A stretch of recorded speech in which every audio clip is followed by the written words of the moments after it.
તો દોસ્તો કેમ છો? બધા મજામાં છો? તો મજામાં જ રહેવાનું. તો જો અમારા દાદીમાં બેઠા જ છે અને અમે આવી ગયા છે અમારા ગામડે.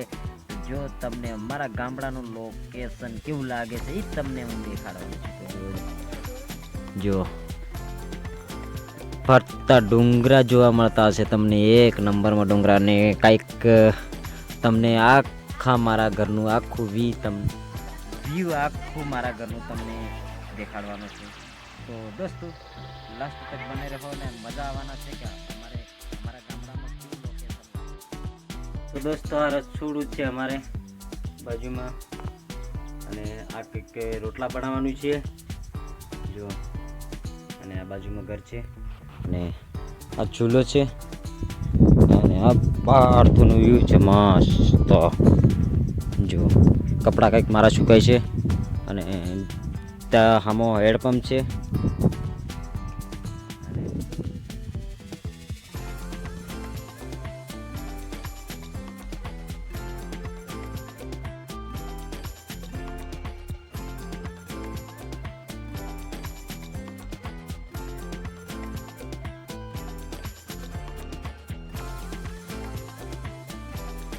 તો દોસ્તો સવારના વાગી ગયા છે 8.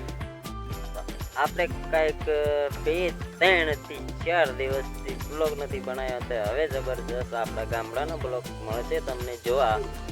તો દોસ્તો હવે હું જવા કરું છું ઉપર ઘર છે ત્યાં, એ પણ તમને હું બતાડવાનો છે કેવું ઘર છે, કેવું લાગે છે, કેવું ડુંગરા પર પવન આવે છે. તો બેઠા છે અમારા દાદીમાં અને ભાંગ ઘસીડે છે ઝાપડામાં. તો જો અમારે છે આ ભેંસ ને એક ભરજ્યો, તો આપણે ચાલી પડ્યા છે હવે ડુંગરા ઉપર. જો દોસ્તો આ થક ઘાટી છે અમારી.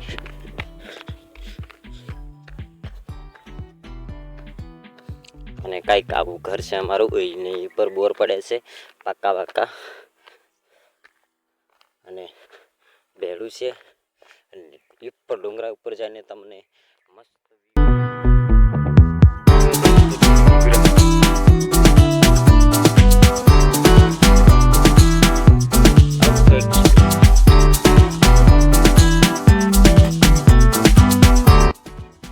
જો દોસ્તો નાના કુકડા અને મોટા કુકડી છે. કાંઈક આ છોકરાને રમવાનું છે ગાડું, ઘર છે રઘુનું. તો દોસ્તો પહેલા અમારે અહીંયા ઘર હતું, જુઓ આ જગ્યા છે, અને અહીંયાથી ડુંગરા જોવા મસ્ત તમને જોવા મળતા જ છે. અહીંયા મસ્ત ઠંડો પવન આવતો તો દોસ્તો, પણ અમે જતા રહ્યા છે હવે નહીં તો ડુંગરાના નીચે મજા આવે છે કાંઈક એવું. તો ચાલો તો દોસ્તો ફોકસ કરું પણ તમને જોવા મળે નહીં, કારણ કે મારી કાન આઈફોન છે એટલે ફોકસ બરાબર થાય નહીં. આઈફોનમાં જરીક માપનું આવે દોસ્તો. અને આ કંઈક રત્નાનું છે ઘર,